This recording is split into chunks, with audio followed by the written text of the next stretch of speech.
What is going on, guys? It's your boy Jerome, and Nike has officially unveiled Kevin Durant's 14 signature sneaker. Damn, what a number, 14. That's a lot of silhouettes, but yes, here they are. And as you can see, guys,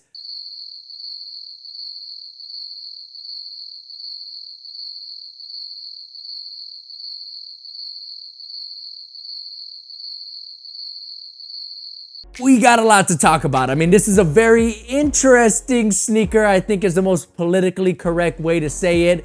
But there's a lot of things here that I want to break down. So in today's video, we're going to break them down visually, performance-wise, and I also kind of want to touch on where Kevin Durant sits on the pantheon of signature sneakers. Like, what's his place in the signature sneaker realm? And hopefully you guys have a lot to say about it as well. So make sure you drop a line in the comment section below. And if you haven't already, subscribe to the channel for more sneaker related content just like this. But before we get started with the video, intro time.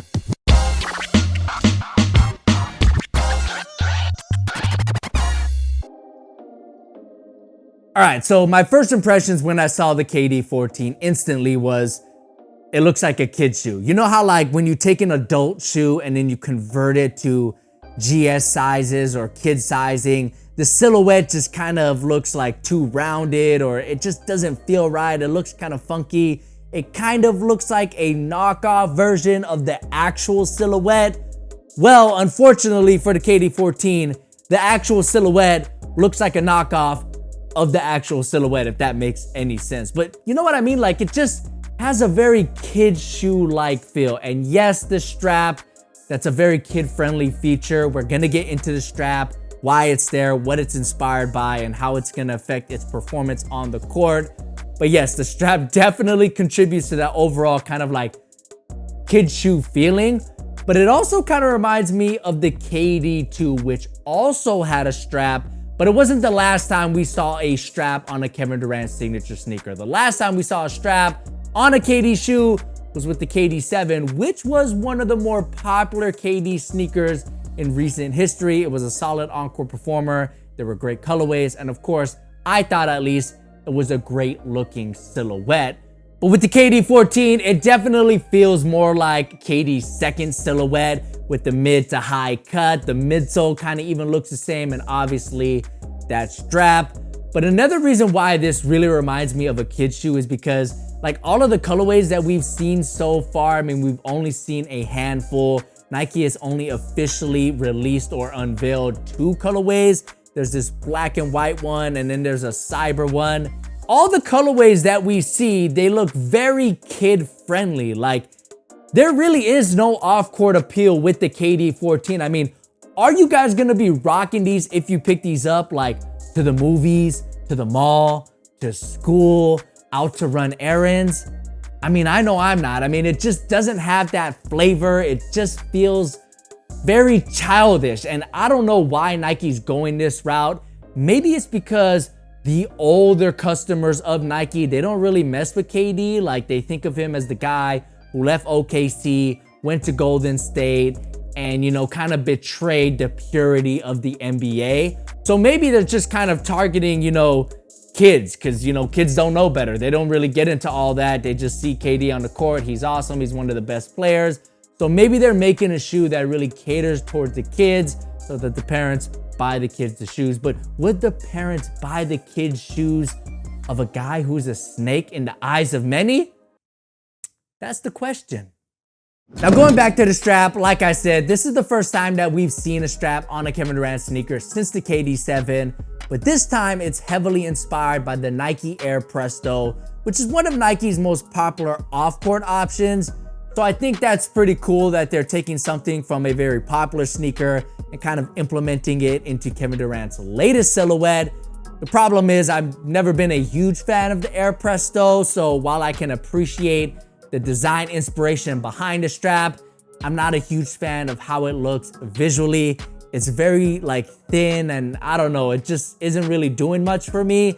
Now, the elongated swoosh on the strap is also inspired by another popular off-court Nike sneaker, the Nike Bruin, which again, very cool idea, but when you look at these visually, it doesn't really do much for me. Now, the interesting thing about the KD14 is the cushioning. Now, Nike says it's bringing back the full-length Zoom Air Strubble, which means that you're gonna be sitting right on top of Zoom Air. Now, if you haven't played in the KD13 or the KD12, you're really missing out because it is an absolutely fantastic experience. In fact, I've been playing outdoor basketball a lot, which is kind of rough on my legs. So I've been playing in the KD12 a lot, and it is my go-to sneaker for outdoor use just because all of that cushioning really helps protect both my feet, my legs, as well as my knees. So Nike says that they're bringing it back here in the KD14. However, KD says, and I quote, "The full-length Zoom Air Strubble board helps me feel low to the ground while still giving me some energy back." Now, this is interesting because if anybody's played in the 13 or the 12s, you know that they've always kind of felt a little high. Low to the ground is not how you would describe that cushioning setup. However, going through Nike's press release for the KD14, I could not find any information on an extra zoom unit, making it a double stack setup. We all know the KD13 had an extra zoom unit in the forefoot, while the KD12 had a hex zoom unit in the heel. So they might very well be getting rid of that and just going full-length Zoom Air Strubble board, and that's it. And that might help KD feel a little bit lower to the ground. But either KD doesn't know what he's talking about, or in fact, Nike had tweaked some things to give the user a more low to the ground feel, which I think is going to be a welcome addition for a lot of people. Personally, for me, I didn't totally mind it. I do think they did sit just a little bit high, but it wasn't really like a deal breaker or anything for me. So it'll be interesting to see if this in fact makes you feel lower to the ground.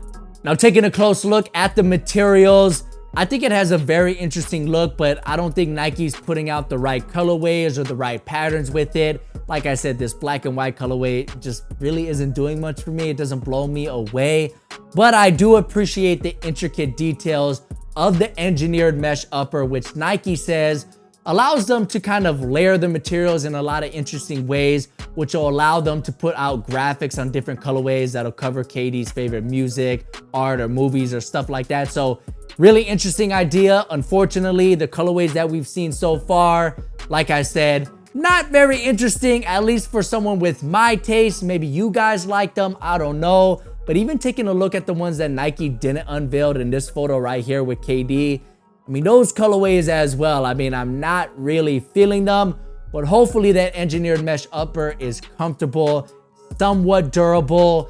That's one thing that I really liked about my KD12s, was that the materials were comfortable and they were surprisingly durable, because like I said, I've been hooping outdoors in them and I haven't had any fraying, rips, or holes or anything like that. So hopefully the KD14 can replicate that experience.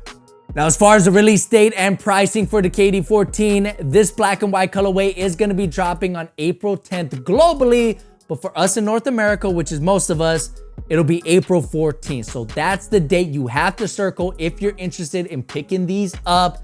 Now, the retail price is going to be 150 USD, which to me, I think is a pretty fair price. I mean, when you take a look at the landscape of signature sneakers, the top, the apex is going to be LeBron, as well as the flagship Air Jordan model, right? So that's about $180 to $200.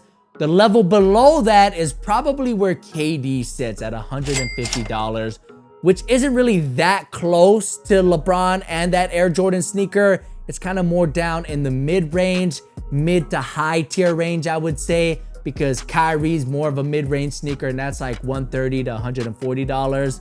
But obviously Kevin Durant, he's got a little bit more pedigree than Kyrie with the MVPs, with the final MVP awards as well. So it makes sense that his sneaker is a little bit more expensive than Kyrie's. And obviously, when you're comparing a KD sneaker to a Kyrie sneaker, the KDs usually almost always have more tech than the Kyrie. So it makes sense. I think 150 is a fair price. There should be some value here with that cushioning setup. The materials, it's kind of hard to tell from a distance in these photos, but hopefully when you get up and close and personal with them, the materials are nice, they're comfortable. I like the KD12, the KD13 didn't really do a lot for me.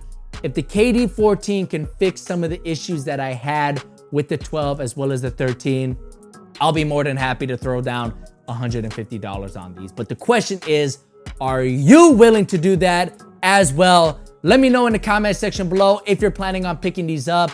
And if you're not picking these up, why aren't you going to pick these up? Explain yourself, drop a comment, and as always, guys, like this video if you enjoyed it because it helps me out a lot. And subscribe to the channel for more sneaker-related content just like this. My name's Jaron. It's great having you. Catch you guys in the next video. Peace.